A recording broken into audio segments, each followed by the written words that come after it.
The tactical display counted down in red over the bridge glass, and Ian Singh could see the two patrol spears from House Velith tightening their angle at exactly 62,000 kilometers, close enough for a bad translation to start a war, and far enough that no one would admit fear out loud.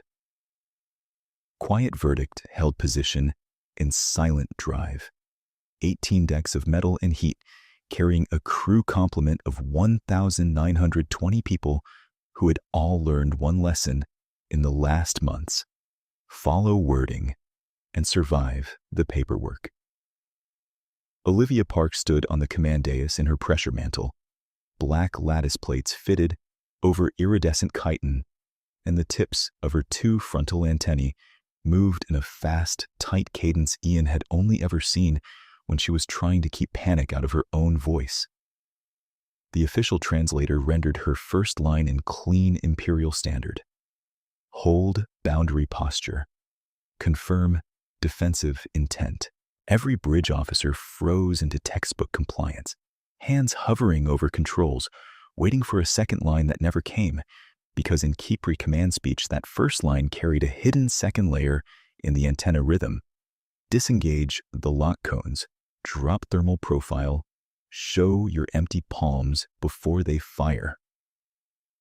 Ian stood behind the comms pit with a borrowed headset and a maintenance wrench in his left hand, tapping its edge with his thumb in sets of 4 against his leg. 1, 2, 3, 4. 1, 2, 3, 4. The same ritual he used whenever memory threatened to pull him backward. Magistrate Cord Venn watched him from the tribunal relay station with the expression of a man waiting to catch someone stealing in public. Cord had engineered this encounter by forcing literal translation protocol for all command traffic, and he had done it under legal review, so every syllable and every heartbeat sat on record. Ian knew what the trap was because Cord had explained it with a smile 2 days earlier, one unauthorized reinterpretation during a live military exchange, and the human contractor would disappear into a compliance cell before shift change. Olivia's antennae tightened again, cadence now stuttering against the sensors. The translator spoke, "Maintain lock discipline." Ian heard what she meant through the cadence markers. "Release lock now or they will think we are charging." He had 3 seconds to decide whether to stay a mechanic and survive or open his mouth and become evidence. He touched the wrench edge 4 times, lifted the comm line, and spoke over command channel in the plain dockyard voice that made admirals wince. "High navigator orders visible de-escalation. Unlock cones, bleed reactor glare. Hands off forward rails. Do it now." Lieutenant Revik Tal jerked toward him, saw Olivia's antenna cadence spike in a confirming pattern, and slammed the compliance override on weapons lock. Quiet Verdict's signature dropped 8 points. The patrol spears widened their vector, and the first incoming warning tone died in Ian's ear. No one on the bridge breathed normally for a full 10 seconds. Cord leaned toward his recorder like he had finally gotten what he wanted. Ian held the wrench so hard his palm hurt, and he knew before anyone spoke that this moment would either clear him forever or finish what started in 2019-40 when he learned what happens when people obey words nobody understands. 3 months earlier, he had still believed he could finish a contract, collect his pay, and never stand in front of power again. In 2019-4, Ian left Ceres docks with a duffel bag, a burned mediator badge, and a noise in his head that never quite stopped. He had worked union arbitration for 6 years, translating dock crews and corporate managers into the same language long enough to keep cargo moving and fists down, until a fuel ration hearing turned into a riot, and one panic call got read as a threat. Security fired into the wrong corridor, 4 workers died, and Ian spent a year replaying the last 10 minutes, wondering if one different sentence could have changed it. He quit mediation after the inquest and took contract repair jobs where machines failed in straightforward ways, where a melted relay did not pretend to be legal truth. Ship work gave him distance and silence. He moved through stations fixing comm trunks, coolant couplings, and sensor housings, never staying long enough to become anyone's solution. The contracts paid enough to keep him fed and anonymous, and anonymity was the closest thing he had to peace. Late in 2019-80, when Quiet Verdict posted for a 14-month maintenance specialist with Deep Systems comm experience, he almost skipped it after reading the client line, Imperial Carrier under Lattice Fleet Command. The pay multiplier changed his mind, and he told himself a ship with rigid protocol might be the safest place in known space for someone who wanted no improvisation. He boarded with 3 toolkits, one old wristband from series he never wore, and a private promise to keep his head down. Quiet Verdict was built to intimidate. 18 decks stacked around a spinal reactor, armored shutters over every viewport, and corridors wide enough for Keypre officers to pass each other without lowering their crests. Human contractors slept on Deck 15 near life support maintenance, far from the bridge and farther from command politics. Ian liked that geography. He learned the pipe maps, logged faults, and traded dry jokes with galley techs who cared more about water pressure than Imperial doctrine. Week 1 passed cleanly, and he met Olivia Park only as a silhouette on briefing feeds, a tall Keypre female with mirror black command mantle and a voice the translator rendered cool and exact.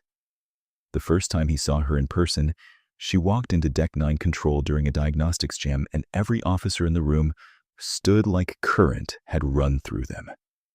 Keypre biology had its own kind of authority. Olivia's carapace carried a deep green sheen across shoulder plates, her 2 frontal antennae angled forward when she evaluated risk, and her lower hand stayed folded behind her back when she was restraining force. The bridge staff read those cues like weather signs and still acted terrified of reading them wrong. Ian noticed one odd detail in that first encounter. Her command badge displayed the human rendering Olivia Park in small script under her lattice name. A bridge habit older crew said kept mixed watches from panicking at first contact tempo. He assumed it was a diplomatic convenience and went back to calibrating a dead relay. Week 2 killed his plan to stay invisible. Plasma containment on Deck 6 started hunting in unstable waves during shift change, and alarms hit all channels at once. Ian was nearest by accident, already in maintenance crawlspace chasing a sensor ghost, so he dropped into the service bay and saw the real problem in 3 seconds. Coolant phase lag in the tertiary trunks. All 3 lines drifting out of sync because a firmware patch had prioritized pressure symmetry over emergency bypass. He called it in and waited for command instructions. Olivia came on net from the bridge with one order the translator gave as hold posture. Confirm all stations. Firm. Every officer obeyed the literal string, and no one initiated evacuation routes because she had not said evacuate in explicit terms. The reactor clock gave them an 11-minute plasma instability window before breach risk crossed survivable thresholds for Decks 5 through 8. Ian watched 2 command techs stand by emergency hatches with their hands frozen over release pads, waiting for wording that fit policy. His mouth moved before the part of him that feared tribunals caught up. She means controlled pullback and local bleed right now. Deck 6 clears while we reroute. One officer snapped at him for unauthorized interpretation, and Ian answered while already climbing into the trunk access. You can file me dead or alive, pick one. He set his wrench against the junction rail and tapped 4 beats against metal to steady his breathing. No manual in Imperial service expected a contract mechanic to reroute 3 coolant lines by hand in 11 minutes. Yet pre-existing maintenance access made it possible if someone ignored normal sequencing and accepted burns. Ian cut feed to trunk C first, jumped the valve logic with a manual bridge, then repeated the sequence on trunks A and D, bleeding heat through auxiliary radiators the firmware had locked out. Lieutenant Revik Tal reached him through ComHIS with updated pressure values, voice shaking, and Ian fed him blunt instructions he could execute without asking a superior for interpretive permission. At 9 minutes 30, containment harmonics flattened. At 10 minutes, Olivia's second order came through: stabilize and recover. By then, the ship was already alive. The saved reactor solved one problem and forced a bigger one into existence. Before the incident, Ian lacked any standing to question command interpretation. After the incident, he had proof that literal obedience could kill thousands, and that proof made him a procedural threat visible to every rank protective officer on quiet verdict. Magistrate Cord Venn arrived from compliance 2 days later, carrying sealed warrants and a tone polished enough to sound polite while cutting bone. He opened a conduct case alleging Ian had falsified command meaning during an emergency and contaminated the chain of authority. Ian signed the summons with a grease-streaked finger and felt an old, familiar nausea from Ceres crawl up his throat. Cord ran hearings on deck, 3 in a chamber designed to make contractors feel temporary. The walls displayed charter law and rotating script. The witness platform sat under direct recording lamps, and every response became archival evidence within 30 seconds. Ian answered in full sentences, kept his hands visible, and tapped his ring finger against the table leg in sets of 4 whenever Cord quoted doctrine at him. Olivia attended the first session as command observer and gave nothing away, antennae still, posture formal, while Cord framed her as victim of human improvisation. Ian waited for her to object. She remained silent, and silence in that room sounded like abandonment. He almost folded then. The old riot memory told him that speaking inside power structures changed nothing except who got blamed. Dr. Sima Holt shifted the equation. She was a human xenoneurology consultant attached to Fleet Medical, small, tired-eyed, and allergic to political theater. She requested access to the hearing record after listening to the reactor incident audio, then walked into the next session with 14 pages of notes and no patience for Cord's selective literalism. She explained that Kipri language as rendered by standard translation suites was semantically accurate and pragmatically incomplete. The words crossed over. The intent markers in antenna cadence often did not. Imperial staff had treated that missing layer like etiquette instead of operational data. Cord dismissed her testimony as speculative social coding. Holt asked for command recordings and got blocked on rank privacy. Lieutenant Ravek Tall broke protocol quietly by filing a lawful internal request for anonymized cadence logs tied to safety incidents. He took that risk because he had heard Ian call the coolant sequence under pressure and knew exactly who stayed functional while everyone else waited for legal safety. The request pulled 47 command recordings from the last 16 months, each with audio, translator output, and bridge sensor captures that included antenna motion vectors. Ian and Holt spent night shifts in a diagnostics lab on Deck 12, replaying patterns until rhythm became grammar. The data gave them ground under their feet. In 31 of the 47 recordings, Olivia's spoken line and antenna cadence paired to convey dual directives: formal command language for hierarchy, intent language for tactical adaptation. In 12 recordings, subordinates executed only the literal layer and produced delayed or inefficient responses. 4 included near-failure incidents that matched bridge hesitation logs. Cord had not discovered a rogue mechanic inventing meaning. He had inherited a command culture where fear of punishment erased half the message in real time. Ian looked at those numbers and felt something shift, because this was no longer a gut feeling from an old mediator. It was evidence he could defend without apologizing for instinct. His first private conversation with Olivia happened because Holt insisted the model required primary source validation. Olivia summoned Ian to a navigation gallery above the bridge, where lattice maps floated in layered light and no one else stood within hearing range. Up close, her presence still carried threat cues. Height, armor plates, mandible tension, command scent markers, the ship's atmosphere processors never fully neutralized. Ian kept his eyes on the star map and waited.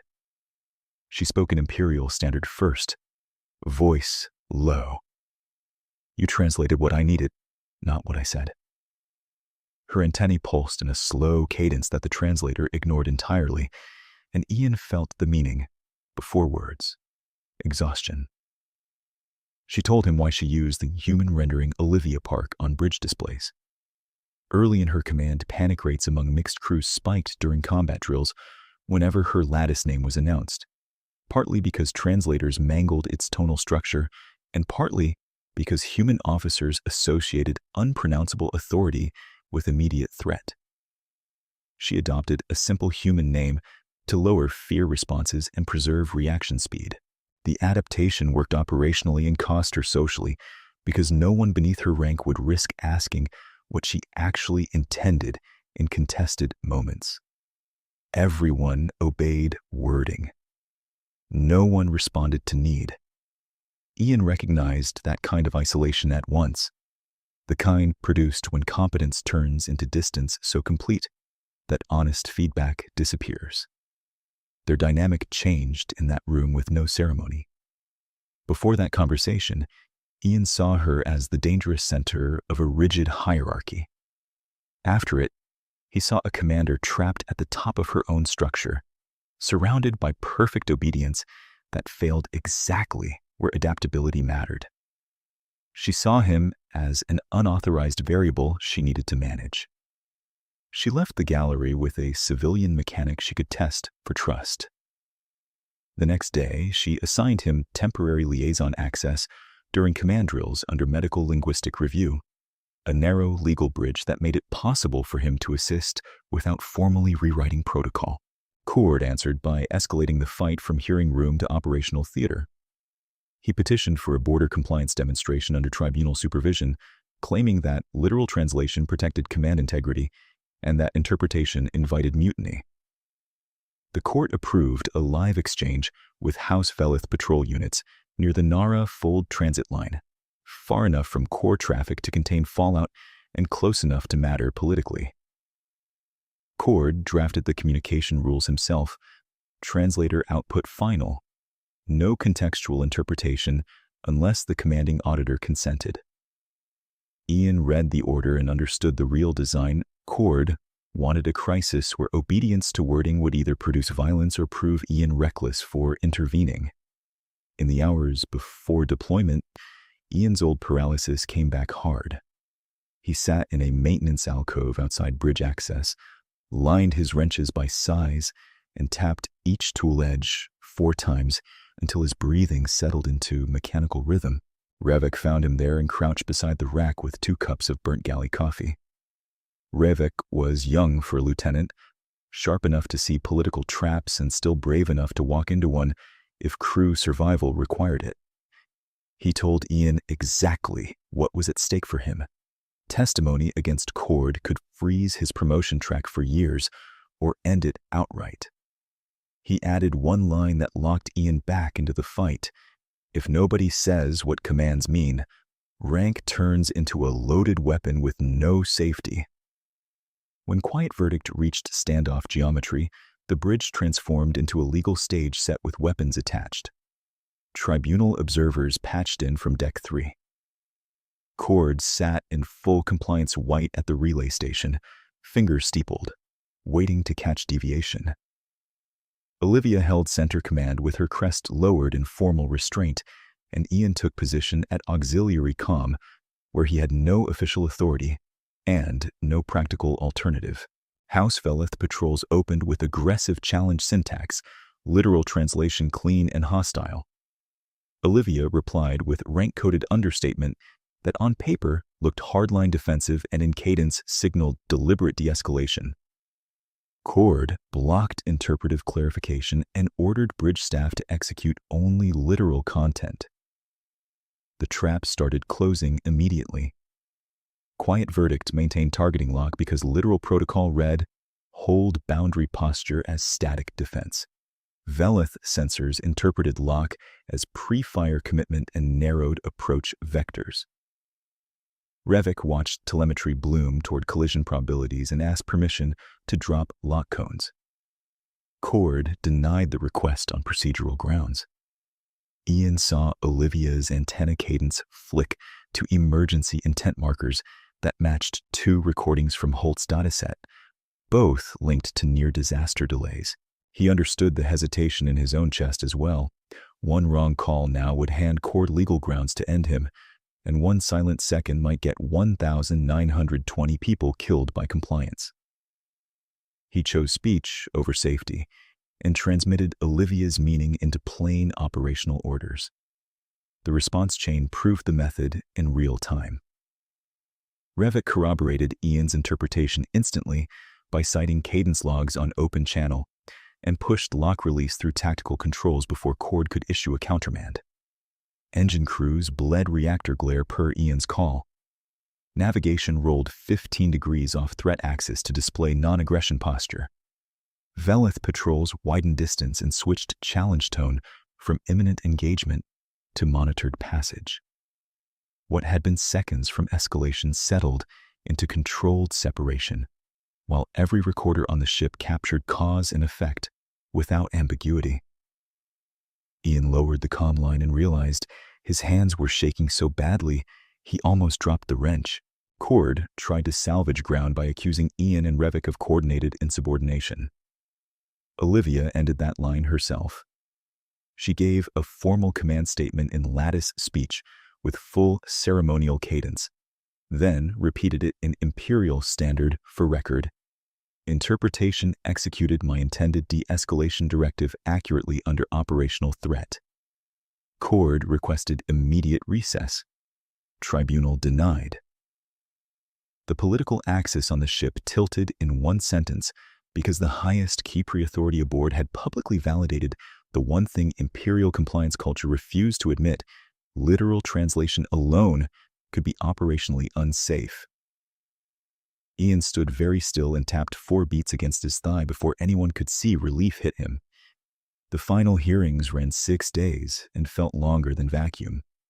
Holt presented the full 47 recording analysis with methodology transparent enough that even hostile reviewers could replicate results. Revik testified to bridge telemetry, lock timing, and the denied permission sequence during the standoff, fully aware his statement broke rank silence norms that had protected careers for decades. Ian described his interventions in plain terms, refusing heroic framing, saying he read command intent because failure to read it had already killed people once in his life, and he was done watching that happen. Cord cross-examined aggressively and lost traction each time data aligned with the live event outcomes. Tribunal authority under Fleet Charter allowed censure and transfer when an auditor endangered operations through procedural misuse. The panel ruled that Cord had weaponized literalism to construct a foreseeable escalation scenario, ignored known pragmatic gaps, and attempted punitive suppression of corrective interpretation under combat conditions. Censure passed unanimously. Transfer order followed within the hour, and 3 senior House attachés filed immediate discipline protests that named Ian as destabilizing influence before Cord's shuttle even cleared the lock. Cord left quiet verdict under escort through Deck 2 shuttle lock, expression flat, reputation shredded enough that no one met his eyes, while the backlash he had courted moved to new hands. Legal jeopardy ended. Operational reforms still had to survive politics. Olivia and Holt co-authored a command update, with Revik handling implementation logistics and Ian forced into the role of practical architect. The new standard was called Intent-Paired Translation Protocol, and it required dual-channel command display during high-stakes operations, literal semantic output plus validated intent markers derived from cadence analytics and contextual telemetry. Subordinates gained protected authority to request clarification when the 2 channels diverged. Unauthorized reinterpretation stayed punishable, documented intent clarification became mandatory, and Revek's on-record corroboration during the standoff became the precedent that made this lawful instead of career suicide. The change resolved a core hesitation that had paralyzed crews. Officers previously unable to act without legal certainty now had a lawful path to adaptive action before catastrophe windows closed. Formalizing the protocol solved system behavior and created a personal consequence Ian had not planned for. Quiet Verdict Command offered him civilian interpreter status attached to navigation and crisis comms for the remainder of his 14-month posting, with extension options likely if he accepted political visibility.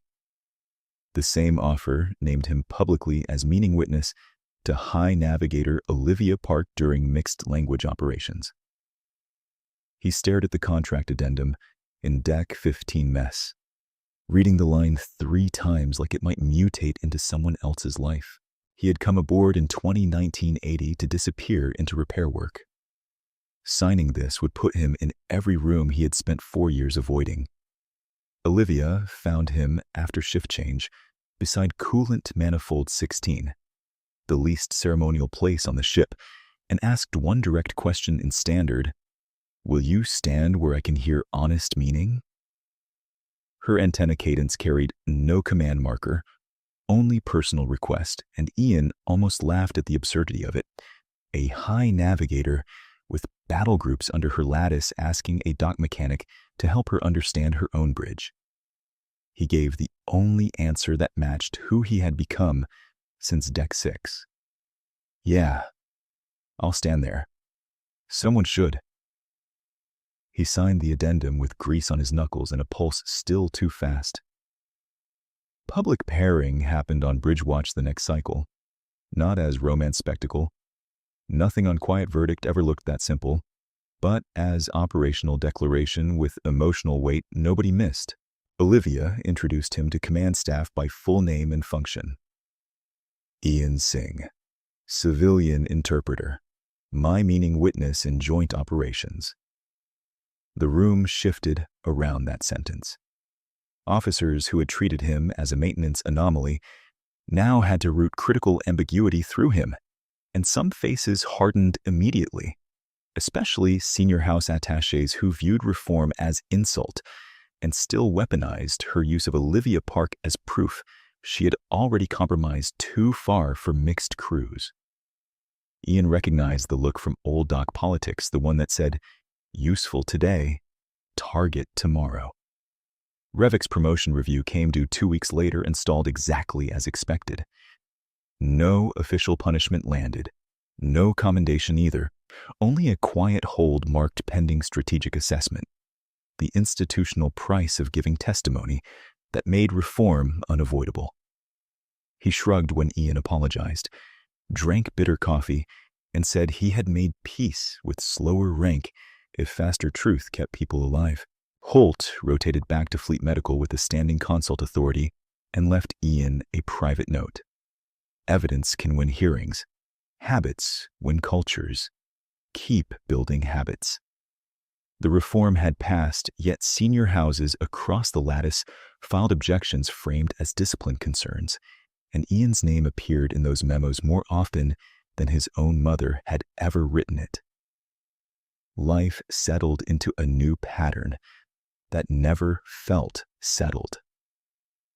Ian still fixed comm relays when they failed, still crawled through maintenance trunks because physical work kept his head clear, and now he also stood behind command stations during tense exchanges listening for what language carried underneath grammar. He trained bridge teams on the protocol with blunt examples, and when junior officers apologized for asking obvious questions, he told them obvious questions beat funeral paperwork every time. Humor remained his pressure valve. During one simulation, he looked at a polished noble lieutenant and said, "If you need permission to think, ask faster. I like my reactor where it is." His trauma never vanished. It changed shape. In hearings and standoffs, he still tapped tool edges 4 beats at a time And now some crew members copied the rhythm unconsciously during drills, a small shared ritual that said, "We are here. We are breathing. We are still choosing." Olivia noticed. She never mentioned it directly, although once during a long watch, she aligned her claw tips on the console in matching 4-count cadence while reading tactical reports. And Ian pretended not to see, because naming it would make it fragile. Trust grew in quiet increments, built less on declarations and more on repeated moments, where each of them risked status to give the other unvarnished information. The broader empire responded with mixed calculation. Mid-tier captains requested copies of Quiet Verdict's protocol package after hearing the tribunal summary. Several senior houses issued closed advisories, warning that adaptive interpretation could dilute command purity, and the same houses began tagging Ian in personnel risk briefs that followed him between ports. Olivia absorbed those attacks with formal restraint and strategic timing, releasing performance metrics that showed reduced response lag and improved instant outcomes under intent-paired translation. Ian learned quickly that evidence never ended argument in political systems. It only changed who had to argue harder. He also learned that being right in public made private enemies who smiled while taking notes. Months later, when Quiet Verdict crossed back through core lanes under ordinary patrol status, the border standoff still replayed in crew stories as the moment the ship stopped pretending words were enough. Ian would hear snippets in galley lines, in lift chatter, in the way junior techs now challenged ambiguous orders with respectful precision. Olivia continued to command, with the same hard edge she had always carried, yet she no longer had to perform solitary certainty every minute, because one person on the bridge had explicit permission to say, "That line needs meaning attached before we move." For Ian, that shift mattered more than formal titles. He had wanted peace through anonymity and found something rougher, responsibility shared in the open. By late 2198, the tribunal record closed with final language that felt almost plain after everything it had cost. Ian Singh was cleared of conduct violations. Magistrate Cord Ven was censured and transferred off ship, and intent-paired translation became standing protocol aboard Quiet Verdict under charter authority. The ruling satisfied law, repaired immediate trust, and left the larger hierarchy exactly as complicated as it had always been. Senior houses still marked Ian as disruptive. Some officers still flinched from interpretive initiative. The ship still moved through political minefields where one phrase could ignite a sector dispute. The difference was practical and human at once. They now had a method for hearing command need before fear erased it. On a quiet watch near shift midnight, Ian and Olivia stood by the forward glass while navigation lights traced slow arcs across her mantle. No speeches arrived, no dramatic promises, only two people who had learned each other's stress patterns under fire and decided to keep showing up anyway.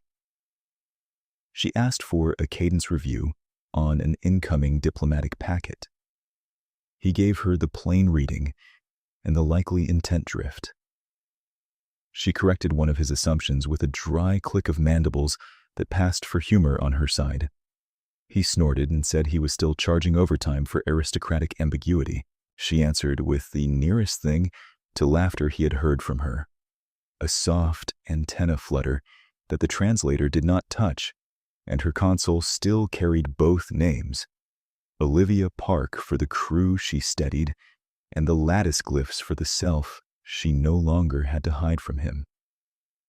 He had boarded in 1980 on a 14-month contract to hide in machinery.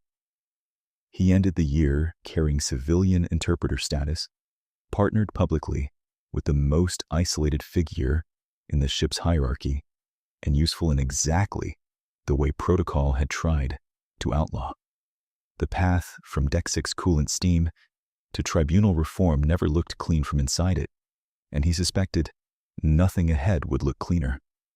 quiet verdict still flew under imperial flags, still answered to houses that disliked what he represented, and still entered situations where meaning could decide whether strangers lived through first contact. Ian kept the wrench in his pocket, kept tapping 4 beats when pressure climbed, and kept standing where Olivia could be heard the way she intended, while Revok kept paying the career price for backing truth on record, and the houses that lost Cord kept searching for quieter ways to push back.